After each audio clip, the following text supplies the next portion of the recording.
Hey, everybody, welcome back to another edition of the Deep Cover Podcast. I'm your host, Omar Zaran. Thank you, as always, for joining me for another edition of the show.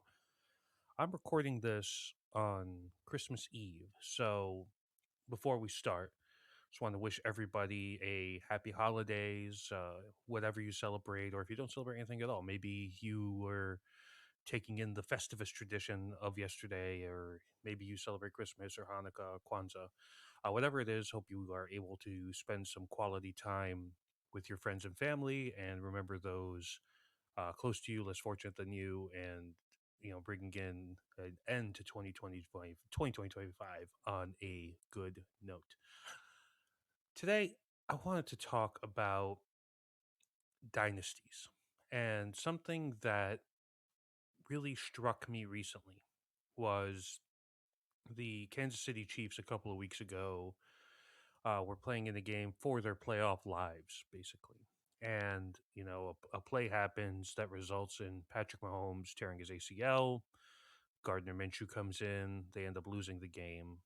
Then the following week, they play Tennessee and kind of get drubbed. And Gardner Minshew now has torn his ACL, and he's out for the next year, right?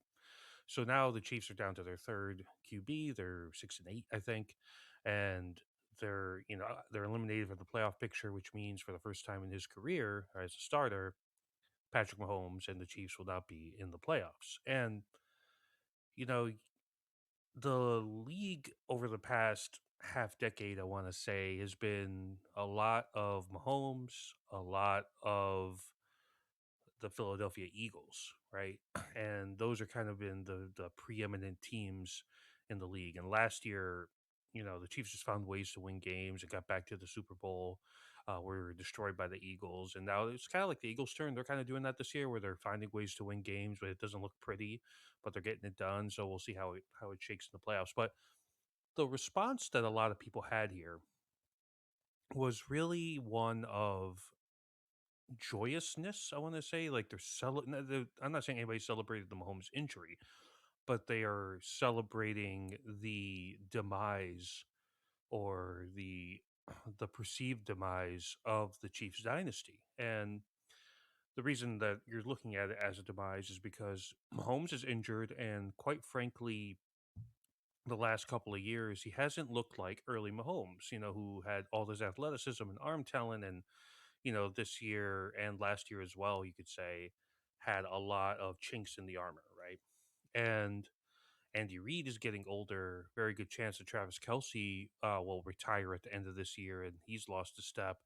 They haven't really replaced Tyreek Hill on the outside, and in the immediate aftermath, they're able to overcome that. But it has kind of shown itself to be a issue these past couple of years.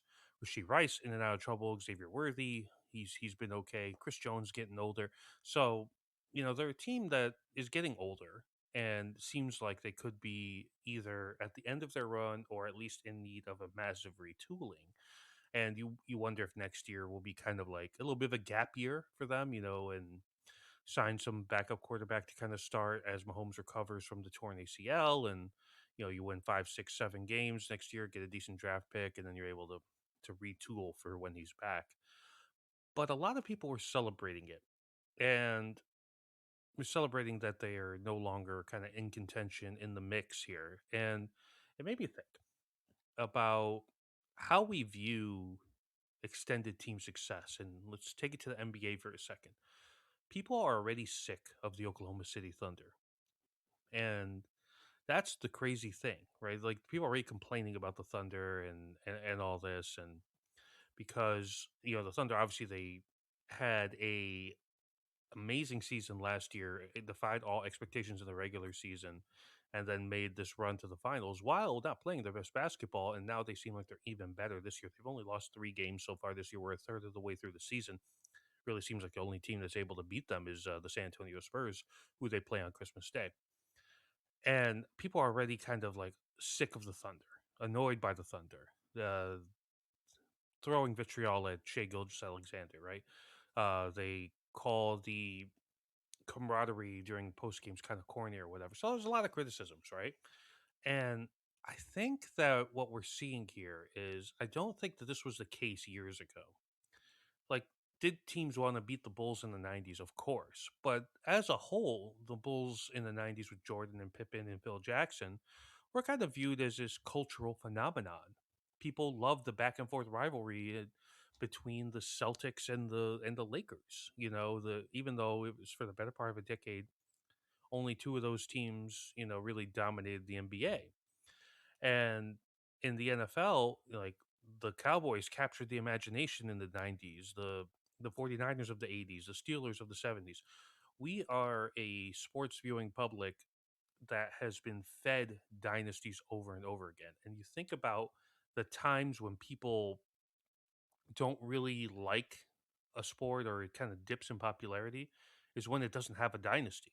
Think about the NBA in the 70s, right? That now that had a lot of league issues like rampant drug use and TV blackout issues, tape delay, all that. But you have multiple different champions. Like the Knicks won twice, the Celtics won twice, but you had a lot of single champions. The Blazers won, the Sonics won, the well now the Wizards with the Bullets back then won, right? And it was a more parity filled league, and as a result, it didn't resonate because you don't have that central figure that becomes the main arc villain, right? To root against or to root for, depending on how you feel. Right. And like think about baseball in the 90s with the Yankees. That's the same thing. Now baseball with the Dodgers, right? Baseball, I think, has seen a resurgence because of the Dodgers continuing to win. Because you have some people saying, wow, look at this awesome team that keeps on winning. And on the flip side, you have people who are hate watching because they're just kind of like, man, I'm sick and tired of this Dodgers team always winning. I want somebody to knock them down a peg, right? So that's kind of the viewing dynamics at play in professional sports in America. But what's become a thing here is that we are so quick to want to see it erased, and we have this notion of parity, and that we want parity. We want a level playing field. We want everybody to have an equal chance, right? Everybody says it. Everybody says they want parity. They want everybody to have a chance. But do they actually? Right? Is that what they actually want to watch? Like a lot of people say that the NBA isn't a great product anymore, even though the NBA has had they have we have the most skilled players it's ever had. They have it's the most wide open that it's been up until this year that it's ever had because even this year, like yeah, Oklahoma City's winning a bunch of games, but people are still talking about Denver and Minnesota and Houston and San Antonio out west, talking about Detroit and New York in the east. So there are, it's not like when it was prime LeBron and KD Warriors where you just penciled in who was going to be in the finals. Like there's mystery here, right?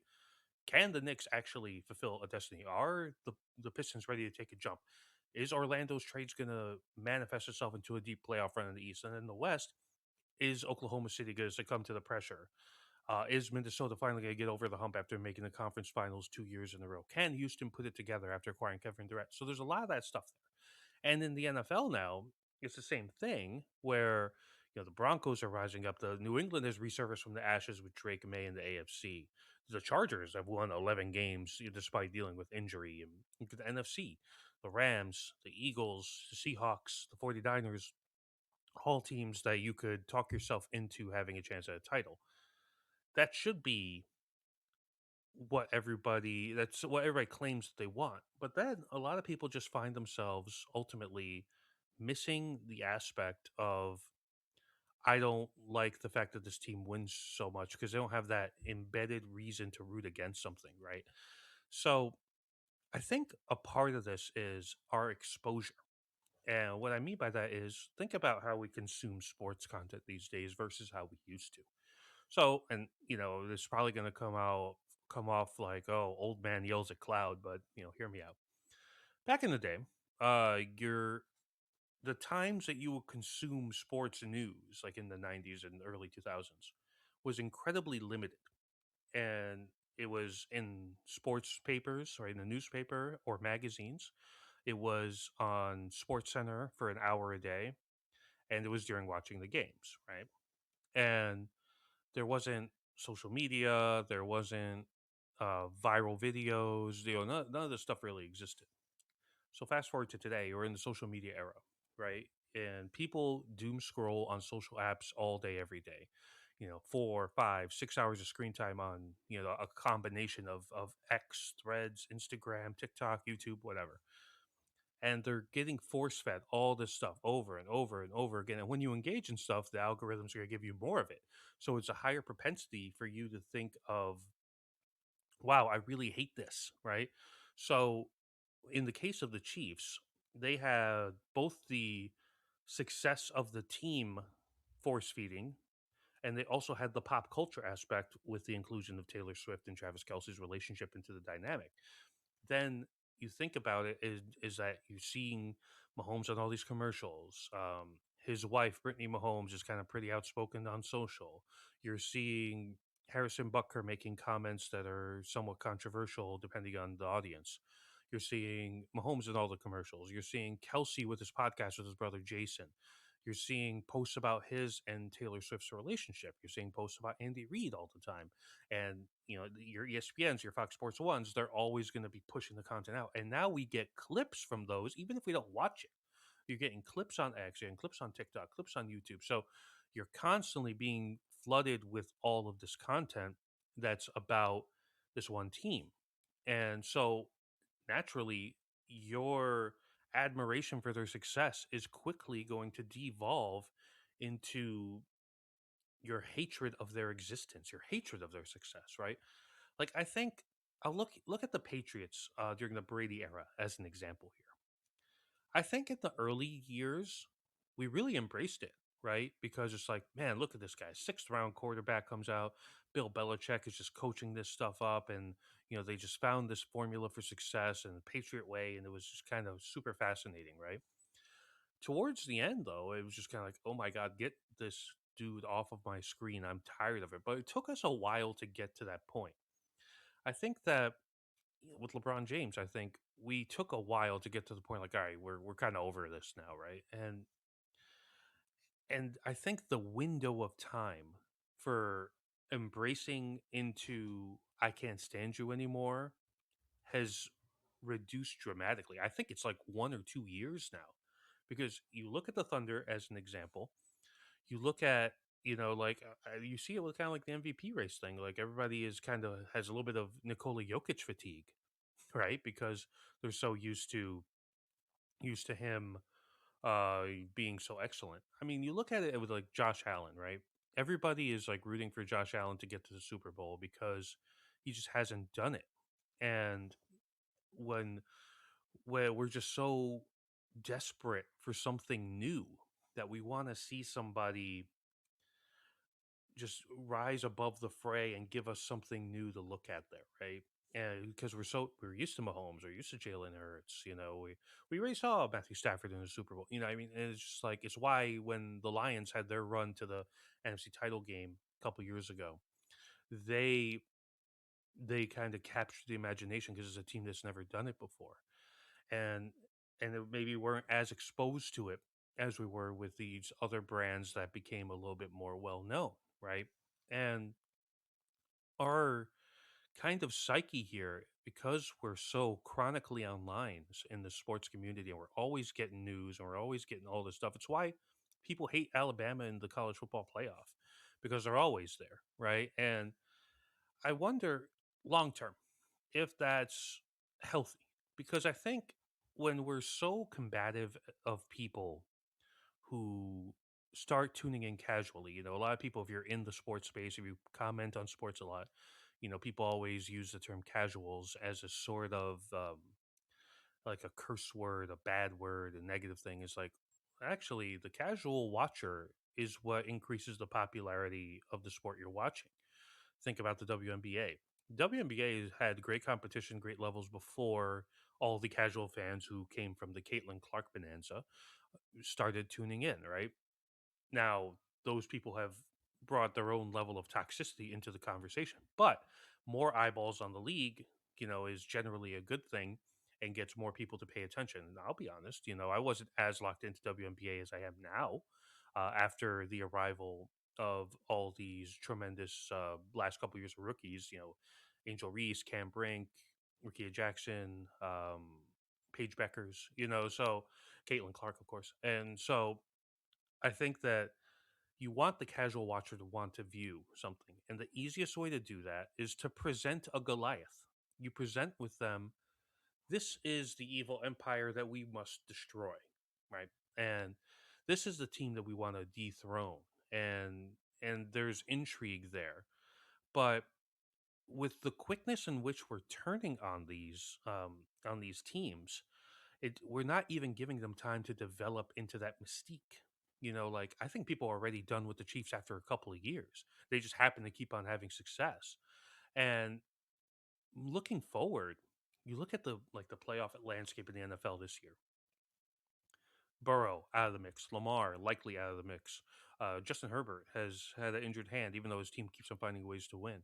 It feels like a now or never time for Josh Allen, and we're in this space where we just want something new all the time. Well, eventually you're going to run out of new, and right now the new thing is Bo Nix and the Broncos and Drake May of the Patriots, and you're hoping that they kind of build on something. But if you're constantly trying to say here's the new thing, here's the new thing, we don't let it bake enough for the incumbent to be overthrown.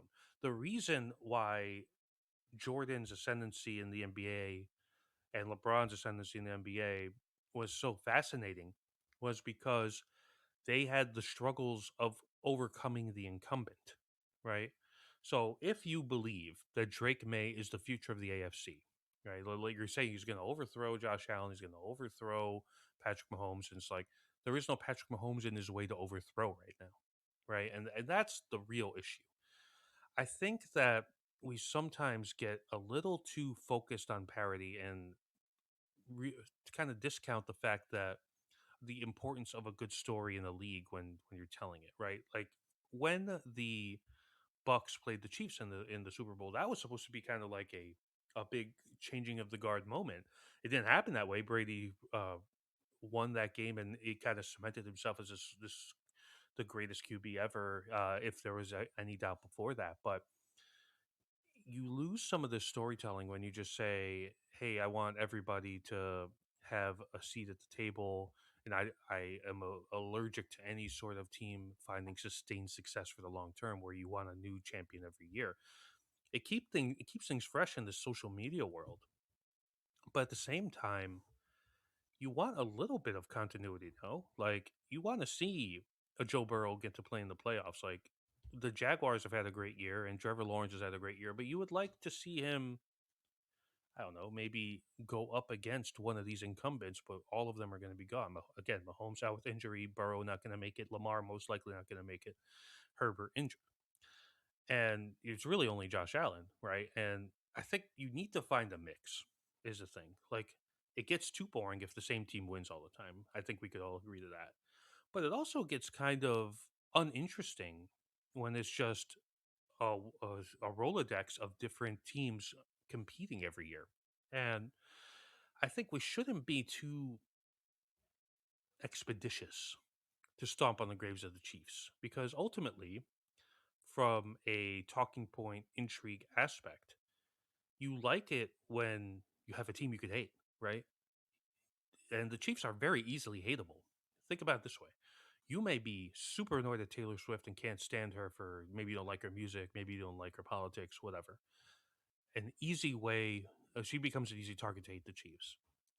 You could look at the political aspect with Harrison Butker and Patrick Mahomes' wife, have kind of leaned on the more conservative side of the aisle if you are opposed to that. You look at somebody like Rasheed Rice, who, served a suspension for off the field stuff. And so there's a lot of, and again, they've won a lot, so that's the natural reason to kind of want to see them fail. And we need to let them build up to that point is I think the major takeaway, right? We want them to build up to the point where there are stakes about them losing. Like with the Chiefs, this like decline of them, there are stakes to it because they were in multiple Super Bowls and all that. But if we're trending towards a path where there just aren't stakes anymore, like what are the stakes if the Jaguars win a playoff game this year and then are 6-11 next year. There's no stakes because we haven't established the Jaguars as a good team. And I think we're losing some of the stakes aspect here.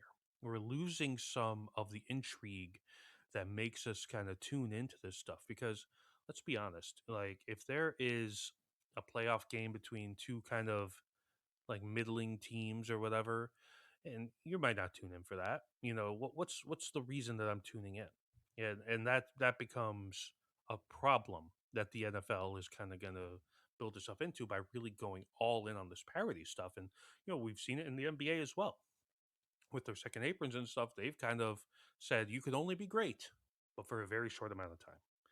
And I wonder if that does more harm than good in the long term. And if you're a fan of a team that never gets there, you're obviously going to vehemently disagree with that point. And I think there needs to be a balance, though. There needs to be a room to allow great teams to be great. And I brought up Oklahoma City. They are going to be the ultimate litmus test here because how are they going to navigate these guys getting paid in a system that's designed to break up their team within 3 years, right? And in the NFL, it's kind of the same thing where what when we see these teams kind of like rise up and then fall apart, are they going to be allowed to build up for long enough for us to want to see them fall apart? And I think we discount the storytelling of that. And it's something that it kind of also goes back to like the refereeing stuff, right? Which is, everybody says they want, I just want to have the call right. I want to have the call right. What you're discounting there is the theater of it all, right? People, they'll never admit it, but they love to complain about officiating, right? They want to say, "Oh, I just want a fair game." Maybe you do, but ultimately, the theater is the obstacle of the officiating on top of everything else, right? Because then you could have debates. Well, if they got this pass interference call right, then we would have been on our way to the conference championship or the Super Bowl, and that is what fuels sports debate. That's what fuels sports conversation. To ignore that and just say we just want robotic simulations, basically, that devalues the whole human element of the whole thing, right? So I think that extended dynastic type success is good for a sport. Um, and we should be wanting to see, like, you don't want to see the Chiefs kind of fall on their face the way they did. You want to see them fall on their face in the playoffs, right? The stakes are higher, and you never want to see it happen because of an injury. But that's football. That's what happened. So I'm really interesting to see how this long term impacts the future of sports in America. Are we ever really going to embrace a team again that has long term success? Are they going to become a cultural phenomenon in the way that the Bulls were, in the way that like the Kobe and Shaq Lakers were to a certain extent? Are we going to see that, or are we going to be so overexposed and overstimulated with a bunch of different content pieces that we are just going to not be able to appreciate it and it's gone before we know it? Should be something interesting to monitor. All right, everybody, that's going to wrap this up for another edition of the Deep Cover Podcast. Thank you, as always, for tuning in. We do appreciate you checking out the episode. If you enjoyed this episode, please give us a follow on Apple Podcasts, Spotify, or YouTube. This podcast is a video podcast on both Spotify and YouTube, so then make sure you check out the video feed as well if you enjoy that. You can also catch my written pieces on Medium. That'll be linked in the description, and give me a follow on Blue Sky and Threads to keep up with all the sports commentary going on from over here. So until next time, I'm your host, Omar Zaran. Thank you as always for tuning in for another edition of the Deep Cover Podcast.